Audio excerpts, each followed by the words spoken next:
አልቆርጥም ትቆርጣለ አልቆርጥም ያንተ እግር ትቆርጣለ አልቆርጥም ትቆርጣለ አልቆርጥም ያንተ እምብርት ትቆርጣለ አልቆርጥም ንገረኝ ትቆርጣለ አልቆርጥም ስለዚህ አዲስ አበባ የኦሮሞ እምብርት ስለሆነ አይቆረጥም አይሰጥም ተግባባን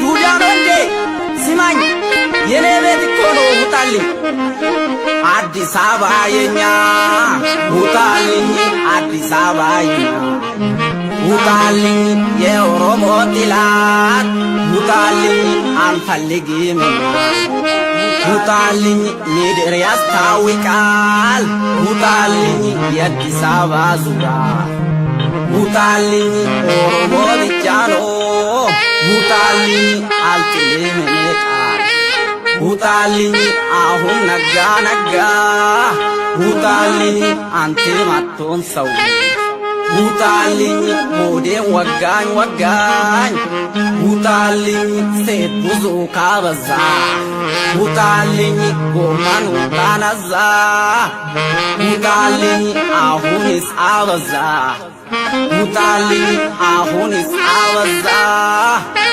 ውጣልኝ አሁንስ አበዛ አበዛ አበዛ አበዛ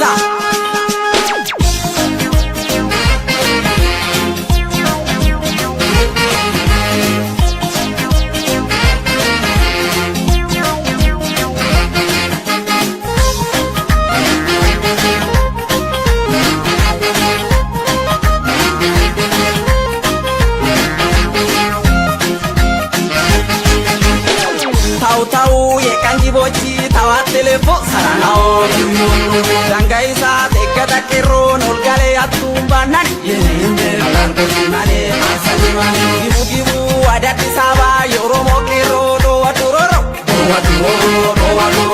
ኪላኪ ላፋንከኒኑ ወሊጋላ ዱባዱቦሞ ወሮኮሌ ሻኪናሜ ሲራኬሮ ላኪላኪ ካራባኒ ዲሲንፑኪኒ ዲሲ አጋሎ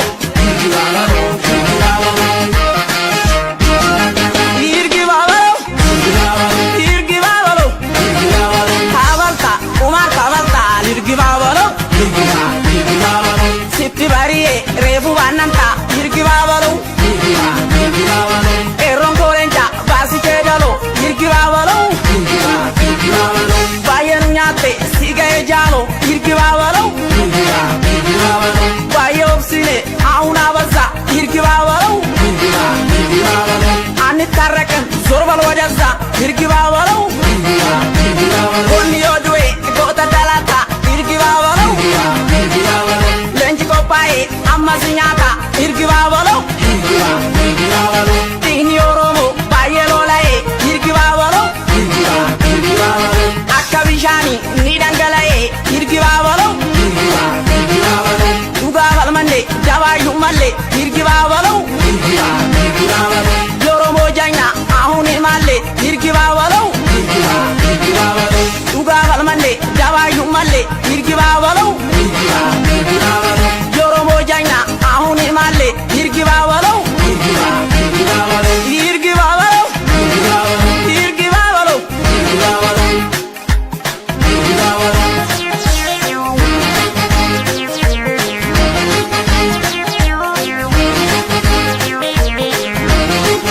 keron jallimna dache oromo tura chufturte keron jallimna mande walini tura chufturte Keron jallimna maka finfinne una disaba jetteni turte Keron jallimna larga tita kuni antoto jetteni turte Keron jallimna cafe arara un 6 kilo jetteni turte Keron jallimna uruba bombi kunja almeda jetteni turte Mukizinake Finera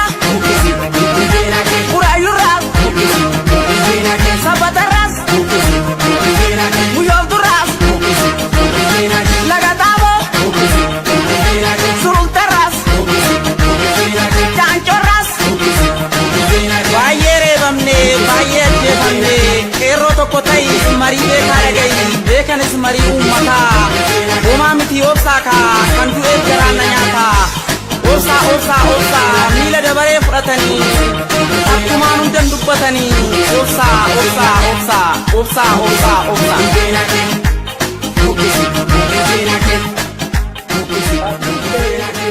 haa ta'u fakkeenyaaf mirga hiree murteeffannaa Oromoo kana akkam godhu deemtan ka jiruuni nama jaarmee siyaasaa tokko gaafadheetiin deebisaan naaf kenne caffee Oromiyaa fakkeenyaaf yoo maajorootii haa qabannu tahe caffee Oromiyaa san keessa seennee ummanni Oromootii fi Oromiyaan self determination referendumii godhattee Itoophiyaa waliin jiraachuu fi biyya mataa ishii dhaabbachuu akka murteessitu godhuu dandeenyaa ka jiru. Kanaaf nuti rakkoo ummanni Oromoo qabu kana filmaataan eegamoo hannee barcuma paarlaamaa caffee Oromiyaatis caffee taanis keessa yeroo seenne booda furannaa ka jiru lafa kaayaa jiran.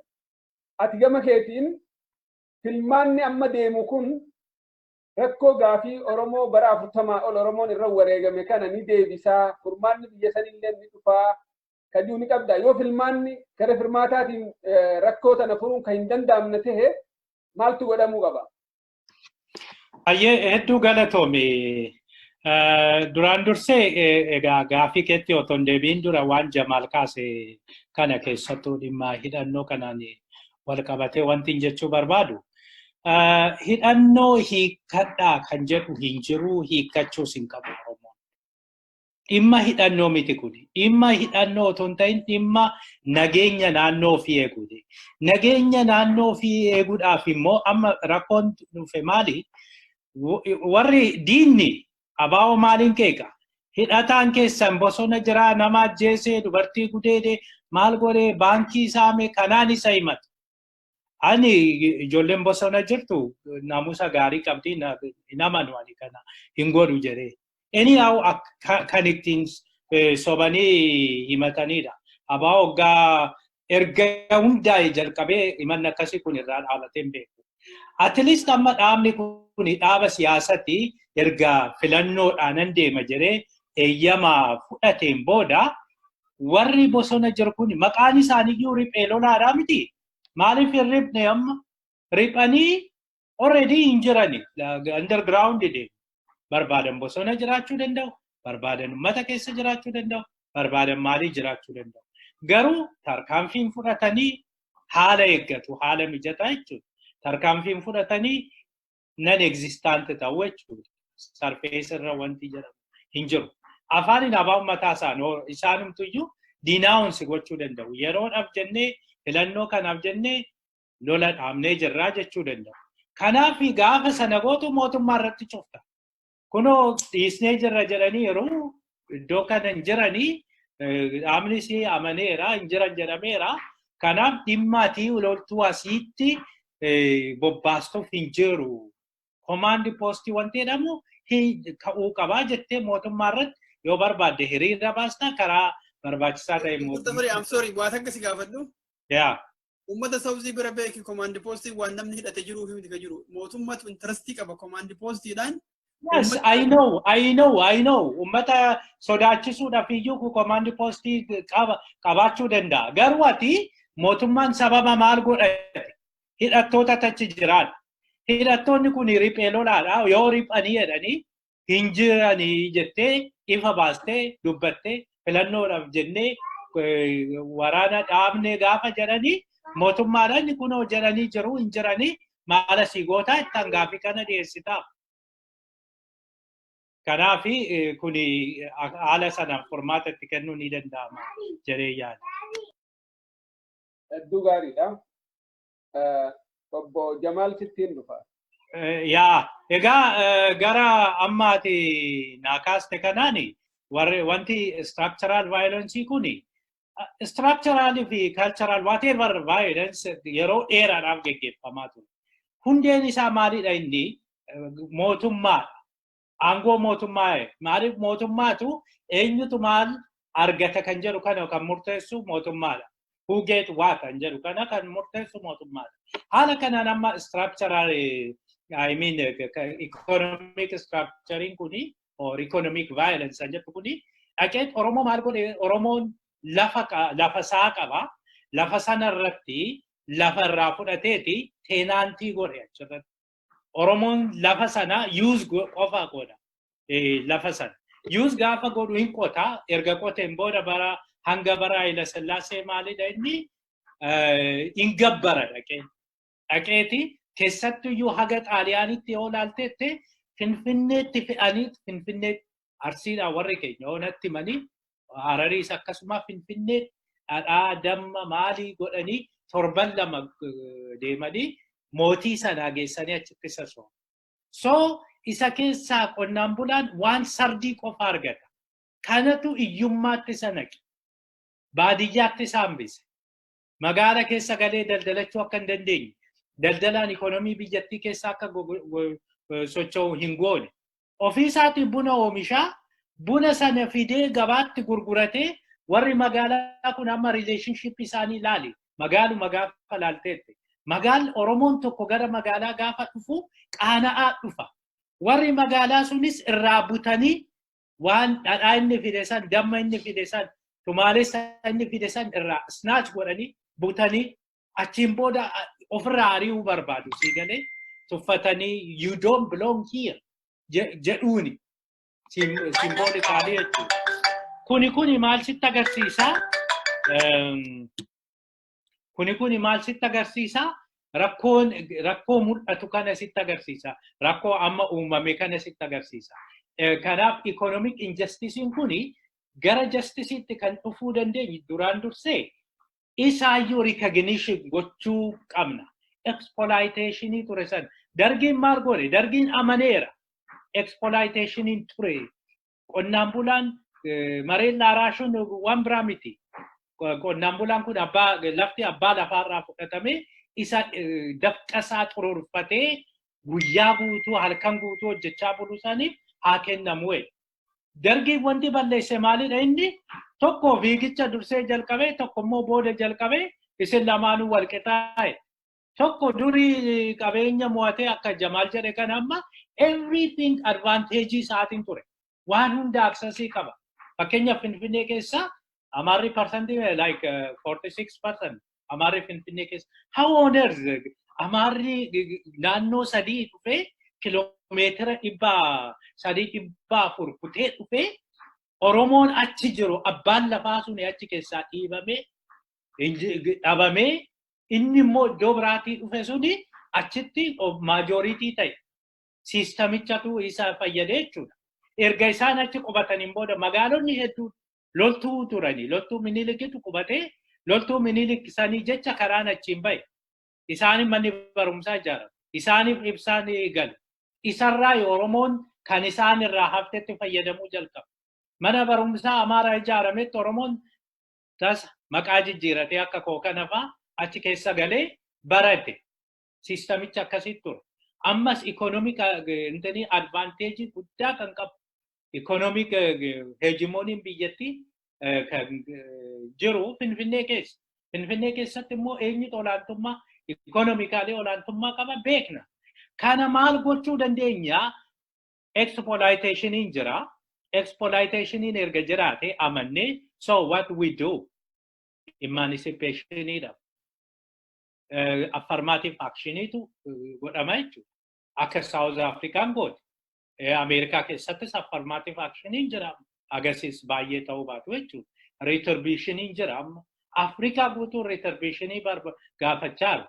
Yeroo colonialismii san under poverty nu bulchiistan. Even structural violence and the structural adjustment jedhanii yaaduma kanaayyuu warri fide yaadni kun philosophy post colonialismii keessaa ba'a. Kanaafi kana gochuudhaaf garuu kanuma amansiisuudhaaf garuu dura dhaabni siyaasaa waan kanatti amanuu qaba. Lammaffaa yaada kana ummataaf dhiyeessuu qaba. Ummanni yaadni kun sirriidha jedhee dhaaba siyaasaa yaada kana qabu kana filatee zan paaworii sana gaafa godhatteedha. Kan kana gochuu dandeessu. Paaworii sana gaafa harkaa qabaatte paaworii warra harkaa qabutu injustice kana uume. Paaworii gaafa qabaatte immoo ati injustice kana balleessite gara justiceetti fidda. Yeroo sana justicein kan dhufu yeroo paaworiin jiraatee qofa. Yoo ati mediate gootee balancing from Oromo point of view especially. Balancing extremely barbaachisaadha. Oromoon world view isaa keessatti wanti balancing qabne waraanatti geessaa yeroo hundumaayyuu. Imbalancing always destruction akka world view Oromoo. So kanatti deemuu qabnaa jechuudha. Kanaaf dhaabbileen siyaasaa kuni kana dura fudhatanii yeroon yaada isaanii ibsatan hin geenye yaada kana garuu hidhachiisuu qabna itti himuu qabna yaada kana sirriitti bilcheessanii akkas gooneetti itti adeemnaa jedhanii achiin booda uummatatti himanii uummanni sun isaan filatee kanatti fidanitti gochuu qabna. Lammaffaa immoo uummata empower gochuu qabna. Uummanni dhaabni siyaasaa filateef qofa jijjiiramni kun hin dhufu. Ummata empower gochuu qabna. Amma akkuma siin jedhe isaan structurein dur uumame suni dur uumame. Amma structurein haaraan uumamaa jira. Structurein haaraan uumamu kuni empower si godha. Technology ammaa kana ati interestii keetiif itti fayyadamuu dandeessaa. Ofii kee empower gochuuf jechuudha. Fakkeenyaaf internetiin amma or social media Oromoo empower godha. Isaan durii information karaa ittiin darbu blog godhu. Maaliif information karaa ittiin darbu miidiyaa broadcastii kana televizyinii fi reediyoodhaan. Afaan Oromootiin akka reediyoon afaan Oromoo hin banamne yookiin afaan Oromoo reediyoon akka hin dabarre waa meeqa gochaa turan. Maybe tarii asitti yeroo hunda fakkeenya kaasu tokko warri Afran Qalloo muuziqaa hojjetanii reediyoodhaan haanuu darbu jedhanii gaafa Finfinnee fidan muuziqaa kan saba kamiyyuu afaan Tigree, afaan Affaar maali tola yoo darbu kan afaan Oromoo san kafaltan malee jedhanii. Kafaltan malee jedhanii muuziqaa tokkotti qarshii 30 kafalanii muuziqaa tokkotti torban lamatti guyyaa tokko kan darbu jechuudha. Kibxata galgala sa'aatii 4 booda kan darbu. Muuziqaa sana fiduudha dirree dhawaadha asii qarshii 6 dhufanii baabura qarshii 6 kaffalanii garuu muuziqaa tokkoof qarshii 30 walumaa galatti muuziqaa 10 akkas wayiiti qarshii 11 qarshii 330 kaffalanii muuziqaan sun dabarre. Interview gaafa godhu namoota bara san turanii gaafa muuziqaan suni dabartu jedhan 1962 galgala sana muuziqaan afaan Oromoo reediyoon gaafa darbu waan Oromoo guutuun bilisoome nutti fakkaateedha. Sana keessa turre miidiyaa guutuu qabatanii informationin karaa ittiin darbuun qaban kitaabni akka barreeffamuu hin barbaadan kitaaba afaan Oromoo si harkatti argamee jennaan si hidhamta waan akkasii sana keessa turan. Suni amma hundi darbee miidiyaa amma meeqa qabna? Namni hunduu miidiyaa qaba technically social media waan qabuuf jechuudha. Facebookii waan qabuuf.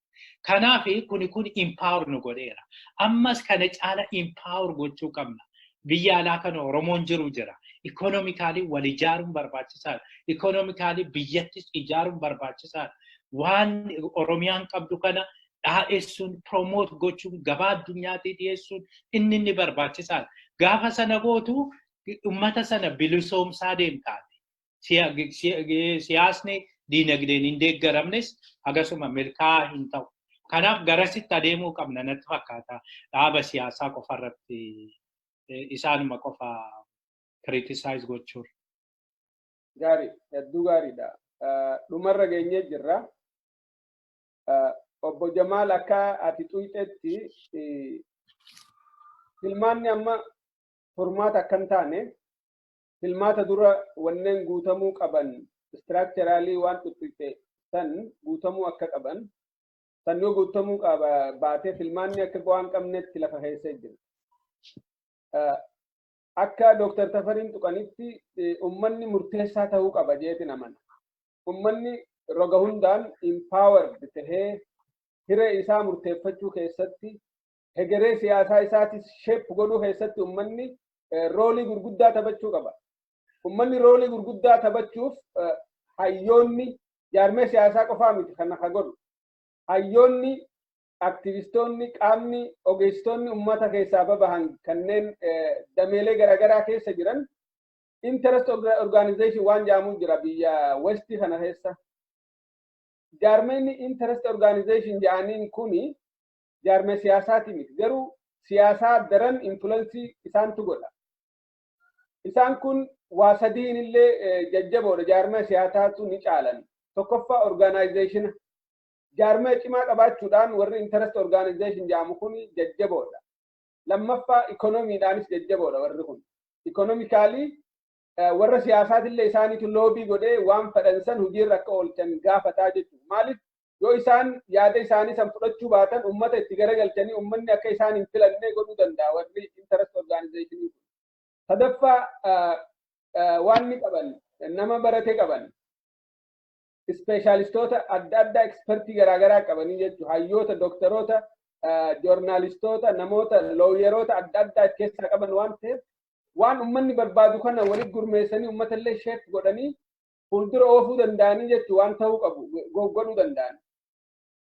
Gara kanaan ummanni Oromoo ifi empowered tahee jaarmoota siyaasaa kanallee qajeelchee jaarmee siyaasaatiirraa illee waan dimaandi godhu ummanni lafa kaayee itti himee yoo Finfinnee irratti piroograama akkanaan qabaanne yoo Finfinnee Oromiyaa jala hin galchine jaarmee akkasii ummanni Oromoo filatuu hin qabu. Takka yoo Oromiyaa daangaan Oromiyaa guutuun Dirree Dhawaa fi Harar magaalaalee Oromiyaa jalaa bahan Walloo fi Raayyaa dabalatee Oromiyaa jala deebisuu sagantaa isaa yoo hin godhatin ummanni Oromoo jaarmee akkasii filatuu hin qabu. Gaafilee ikoonomiitis poolisii ikoonomii akkanaatillee yoo qabaate qofa ummata Oromootiif dantaa intarestii Oromoo guutuu danda'a jechuun ulaagaalee barbaachisan cufaa'uu ummata Oromoo barsiisuudhaan empower godhuudhaan osoo filmaanni kunuu hin godhamne akka jaarmoonni siyaasaa garas fuulleeffatan godhuun ni danda'amanitti fakkaata. Yoo gara filmaataatiin jaarmoonni siyaasaatillee gara filmaataatiin furmaata argamsiisnaa jedhanii fi sossohaa jiranii. Yoo gara filmaataatiin ammaan tana filmaanni solushiniin kan jiraanne tahe solushini jiru maal jettee yaadda? Baay'ee galatoom. Waa'ee caasafamaa san xiqqoo isii waa jijjiireetumaan gara kanatti as dhufa. Waan amma haaldureelee silaa filannoodhaaf gaariidha, hegereedhaaf, post election, pre election filannoo durallee filannoon boodallee haaldureen silaa barbaachisu maal fa'a waan jedhu gargarii kan silaa kaasuun durtu xiqqoo isii waa jedha. Fakkeenyaaf boordiin filannoodha walaba tahuun independent tahuun caasaa jiru keessatti caasaa biyyattii jiru keessatti jaarmoota hundumarraayyuu equidistance yookaan mootu adda fageenyi isaa walqixa tahuun waan barbaachisaa ta'e tokko keessaa tokko. Boordiin filannoo amma jennu kun akkuma namuu beeku qubaan Dr. Abiyyi akka ofii barbaadetti fuudhee mindaa isaaniillee ofii murteessee bu'aa isaaniillee kan argattu jedhee achi kaa'ate. So it is not really independent akkanatti fakkaatutti. Murtiilee boordiin kun ammoo dabarsaa dhufe waggaa tokko walakkaa kana keessatti argaa jirra. Kagama yaada Dr. Abiyyitti cillaayfate kan jaarmaha seera isaanii seeruma isaan labsanii kan hin guunne baartii bilxiginnaa jedhu kanaafuu laayisensii kenne jechaadha. So it is very clear boordiin filannoodha independentii miti bilisa miti walaba miti kan gama yaada Dr. Abiyyi deemuun itti cillaayfate wanna heyyama amma duraan laayisensii jennu kanas kaawwan irraa ni fuudha inni jedhu kun hundumtuuyyuu haal duree silaa barbaachisu ka silaa walaba isa taasisu san akka inni hin guunne agarsiisa. Yeroo kanas achi dhiibanii gama agartee wanna gannaatti achi dhiibanii yeroo jeequmsa fiduu danda'utti wanna achi dhiibanii yeroo gubaa bahaniifillee waan calculationii mootummichi deemu wajjin walitti hidhamuusaa it is very clear qajeela mul'ata jechaadha. Inni biraan mootuyyuu mana seeraati jechaadha.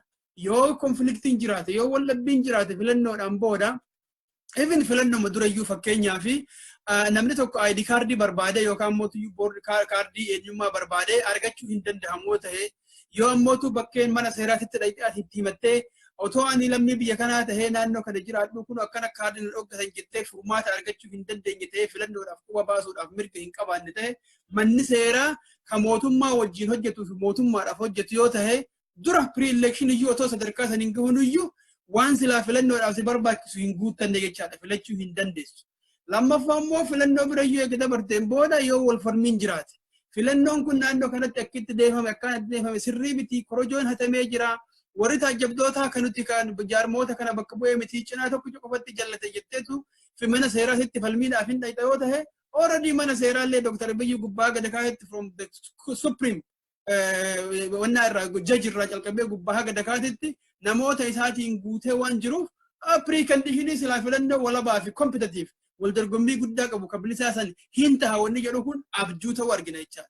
Isa qofayyuu miti independent person nama silaa agartee biyyisan keessatti institution caaseffamni sun hin qaba jedhamu keessayyuu nama maraafuu walqixa ta'uu qaba kan jedhamu nama presidentii biyyaati jedhamee hand picked again. So otoo agartee negotiation wahii barbaachisee presidentiin biyyaa aboo rakkoo kana hiikuudhaaf mana seeraatii fi wanna jidduullee waliigalteen akka uumu gochuudha barbaachisa kan jedhullee dhufte that one is also hand picked. Filannoma kanaafuu haal dureedhan silaa otoo konfliktiin dhalatee illaa warri furuu danda'a jettee ati yaaddu hundisaa waan cinaa tokko qofaan qabameef rakkoo guddaa jirachaadha. Itti dabalee immoo warra taajjabdoota civic institution kan amma duratti ati kaafte jechaadha interest organizations jechaadha. Warri kunniin akka biyya san keessatti hin jiraanne waggaa 27 guutuu achi duras irratti hojjetamaa ture waan ta'eef jaarmoonni uummataa kan silaa waan kana nama hundumaa baalaansii duratti jiru san uumuu danda'an hin jiran. Humna dhabsiisanii balleessanii facaasanii amma yoo agarta taate barattoota Oromoo galgalaa ganama wanni hiraarsaniif yuunivarsiitiidhaan keessaa ijoollee wanni ari'aniif wanni naannoo adda addaa keessanii ajjeesisaniif ijoolleen kun civic institution illee yoo jiraachuu kadhabu ta'e akka dargaggootitti akka qeerrootitti filannoo nu goonu kana irratti influensii qabaachuu danda'u haadhaaf abbaan nutti kakaasuu danda'u kan jedhu kanatu lafa jala sodaa uumuudhaaf akka isaan civic institution keessayyuu isayyuu jaarmannillee hin jirre humna dargaggeessaa kanas facaasuudhaaf waan deemamaa jiru agartee jechaadha. So electioniin otoomaa bakka sanuu hin gahin haal dureen silaa filannoodhaaf filannoo dorgommii jabaa qabaachuu danda'u kan bilisa ta'uu danda'u wanni silaa guutamuu qabu akka hin guutamin qajeelatti argaarre. So gaafii gama kaama boodaa gaafatte kanatti yoo agartee rakkoon kun kan itti fufuu taate akkanatti maalilee firmaanni filannoon rakkoo kana furuu hin danda'u kan jedhu. So I think qabsoon gamoo hundaanuu deemuu waan qabdu natti fakkaata. Maaliif rakkoo duratti amma structurii ka caaseffamaa ka jenne kanas dorgommii siyaasaa keessatti legitimacy mootummichaa legitimacy structurii san dhabamsiisuudhaaf tola jechaadha. Caaseffamni Itoophiyaa kun caaseffama haqaa akka hin tahin mootummichi mootummaa haqaa akka hin tahin filannoon deemsamu filannoo haqaa akka hin tahin illegitimate gaafa goote ummatichi filannoo biraa gaafa dhabaa deemu mootummicha kina gara nagahaatiin ofirraa kaasuun yoo haala hamaa tahaa deemu gama qabsoo haqaatitti akka balance of power jiratu garasitti isa dhiibaa deemachaa sadarkaa addunyaattis mootummichi kun foodhuma bakka dhabaa deema caaseffamni waliigalaa ka gubbaa haga dakaatitti ijaarame kun Itoophiyaan rakkoo guddaa qabdi fundamental problem kan jedhu kun mul'ataa deema jechaadha. So bu'aan inni qabu in the long term ummata haqaan falmatee biyya ofii barbaadu ummata haqaan of bilisoomsuudhaaf deemu saniif inputii xinnoo wahii itti dabalaaf ta'a malee rakkoo caaseffamaa ka haqarratti hundaa'een kan uumame saniif furmaata guddaa ta'uu hin danda'u. So warri wal dorgomuu barbaadan warri wal dorgommii kana keessatti hirmaachuu barbaadan in fact bu'aan isaan ummata keenyaaf yookaan immoo sabaaf sablammoota rakkoo kana keessa jariif buusuu danda'an maalinni argumentatively Itoophiyaan akkisiin itti ijaaramte sirrii miti. Haga ammaa haqa sabaaf sablammoota guuttee hin beeytu. Seenaan Itoophiyaadha seenaa cunqursaati. Mana hidhaa sabaaf sablammootaati. Mana hidhaa ofirratti tiksinee nama mana hidhaa kana ijaare qofa balaaleffachuun gahaa miti. Manni hidhaa kun diigamuu qaba kan jedhu argumentatively fuulduratti as bahanii falmuudhaan sammuu sabaa sammuu generation dhaloota haarawaa kan hegereedhaaf dhimma ofiisirra murteeffatu sammuu san bilisoomsuu irratti hojjechuudhaaf isaan ni gargaara. Because qawwa hidhatanii hin deemanii erga qawwa hidhanne immoo afaaniin dubbachuu danda'u dura jira jechaadha. Qabsoo karaa nagaa wanni jedhamu kun wanni naa galu yoo xiqqaatee afaaniin dubbannee dhugaa ummataa ibsinaa waan jedhu nan mul'ata jechaadha.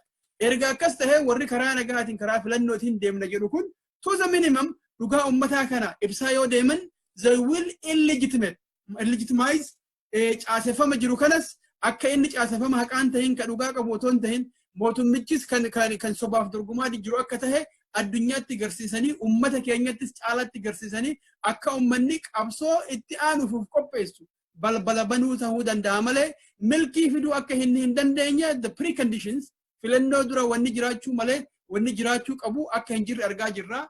Rakkoon gurguddaan structurii kana keessatti amma san irra keekuu barbaadu birokraasii kana keessa warri jiru harki 70 warra waggaa 150 kana guutuu achi keessa caacce. Dhimma afaanii walitti hidhamee fakkeenyaaf dhimma afaan Oromoo fudhachuuf hin deeman. akka jiruun harka 80-90 mootu birokiraasii irraa ariitee qulqulleessa jechuun dandeettu. Imagine rakkoonni coblaat. You cannot simply say ani yoo aangoo qabadhee harka 70-80 caasaa kana keessa qulqulleessee kiyya qofaan guuta jechuun dandeettu. That means you are limited. Even though filannoodhaan bakka san geette ammallee caasaa san addunyaanis sitti dhiiftu atis mataa kan keetiin hin godhoo jette mooraalillee sooshaaliillee rakkoo biraatti ta'uu dandeecha. So this problem rakkoon Itoophiyaa walumaa galatti hanga mana hidhaa kana sabaaf sablammoonni hundumtuu mana hidhaa kana diignee ebalu ijaaree jira mana hidhaa kana jaalanne achi keessa hidhamnee teenna jechuun hafe hidhaa mana hidhaa kana diignee akkaataa biraatitti mala wajjin jiraan akkaataa ollummaan ittiin jiraan sanirra geenna jechuun haga hin dhufnetti rakkoon empire Itoophiyaa itti mufu. It will be the same as any other empires. It will not be any change. Akkasumatti mul'ataan fayyaa ta'e. Hedduu galatoomii. Dr. Safari waan siif hafe yoo jiraate hangama kiyyaan xumureetiin jira. Waan siif hafe yoo jiraate amma. Anis kanuma waan na hafe hin jiru.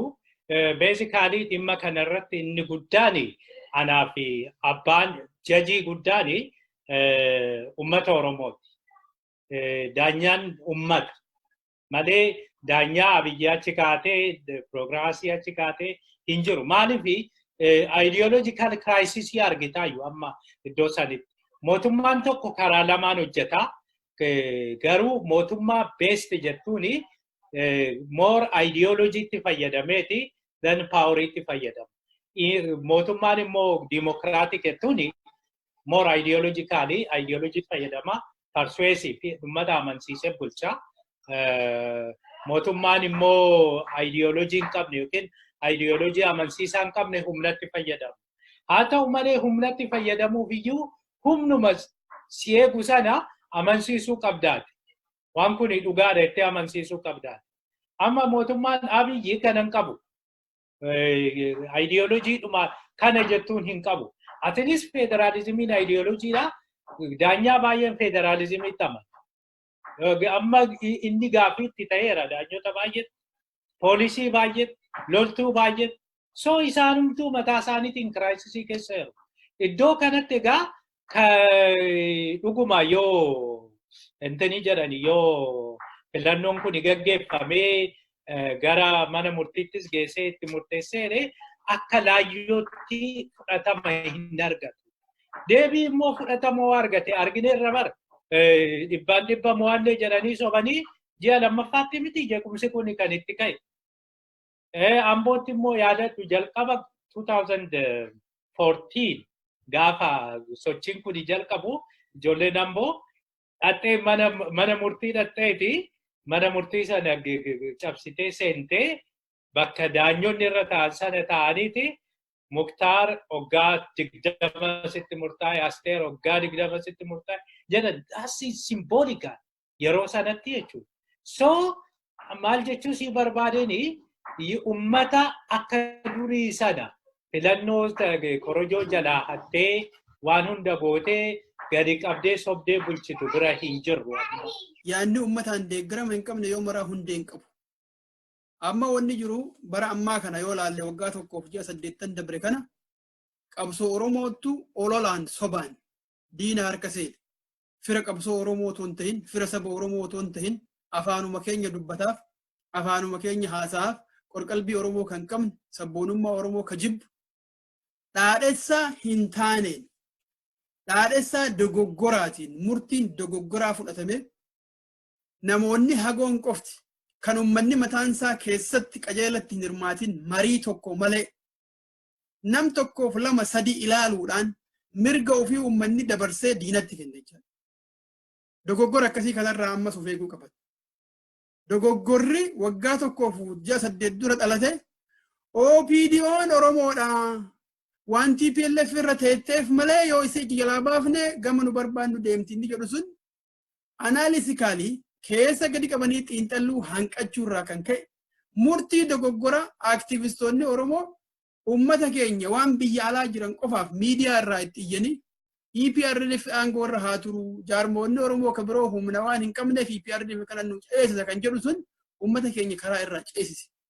Namni waan biyya alaa jiruuf biyya faranjii jiruuf beekaadha jedhamee waan hawaasichi ilaaluuf ani beekaa miti jedhee waan inni gaxxinneessee ilaaluuf biyya alaa jiraachuun advaanteejii namootaaf kenne namoonni biyya faranjii kanatti hojii sonaatu hin qabne namoonni ofii isaatu jireenya ofii hin danda'in aktivistii maqaa jedhuun biyya kana irratti akka malee ololaa bahanii har'a biyyatti galanii bilxiginnaa jalatti bilxiginnaan mindaa kafalee fi aktivistummaan isaanii hafee warra bilxiginnaaf dalaguu fi sirna minilik dhaadheessu ta'anii argaa jirra jechuudha. So dogoggorri akkasii kun uummata Oromootitti akka hin deebine bara dargii dhalateera bara wayyaaneen dhuftu dhalateera bara wayyaaneen kuftu dhalateera ammas maqaa filannootiin negotiated kan jedhu kana dhageettanii jirtan na fakkaata negotiated power Oromiyaa filannoo wajjiin hiranneetiin jira bulchinaa kan jedhu kana deemaa jira jechaadha. Eenyufaa wajjiin hiratan Abiyyiin fa'aa wajjii hiratan jechaadha. ODP'n harkaa diigamtee jirti ammas immoo bilxiginnaa wajji fa'aa hirachuuf. Sagaleen ummataa kabajamuu qaba malee jaraa wajjiin negotiated aangoo hirannanni jedhu kun dogoggora waan ta'eef ummanni Oromoo waan warri siyaasaa dubbatu takka takkaan keessa gadi fageesse abbaa barbaade ka jaalatan haa ta'u gadi fageessee ilaaluu qaba. Irra deddeebi'ee gowwoomfamuudhaan irra deddeebi'ee ammootu caasaan isaan baan irra taane irratti diriiruudhaan umriin cunqursaa irratti dheerachuun dogoggora waan ta'eef siyaasaan teenya siyaasaa ummataa kan ummanni keessatti hirmaatee ofii murteeffatu. Kan namoonni tokko lama yookaan haga 100 gahan yoo baay'ate ummata Oromoo keessatti akka sirna duggusaatti dhaadheeffamanii ummataa ol tahan kan ummanni mirga ho'iituu keessatti hin qabne isaanuma deeggaruuf isaan harka dha'uu isaanuma falmuu malee akka hin taane sabni keenya ka'ee mirga isaatiif falmatee of eeggachuu of ittisu gara barbaadu deemuu danda'uu qaba. Politics is too important to leave it to politicians jetti faranjiin. Siyaasaan warra siyaasatti dhiisuu caalaa baay'ee isaanii ol waan ta'eef isaanitti dhiisuun sirrii miti. Uummanni dhimma siyaasaa harkatti galfachuu dhimma mirga ofiitiif falmachuu qaba. Kanarratti of gowwoomsuu bira akka tarruu kan jedhu dhaamsi yeroo deddeebi'e. Hedduu galatoomi. Hayyee daawwattoota keenya marii bal'aa geggeessaa turre kanumaan goolabnaa keessummoonni keenya nu waliin turuu keessaniif hedduu galatoomaa. Daawwattoonni keenya illee nu caqasuu keessaniif galatoomaa. Qophii biraatiin yeroo biraa hanga walitti deebinu turtii gaarii nagaan tura. Oromiyaa jaalatamtuu biyyaa arjun kiyya suma halkanii.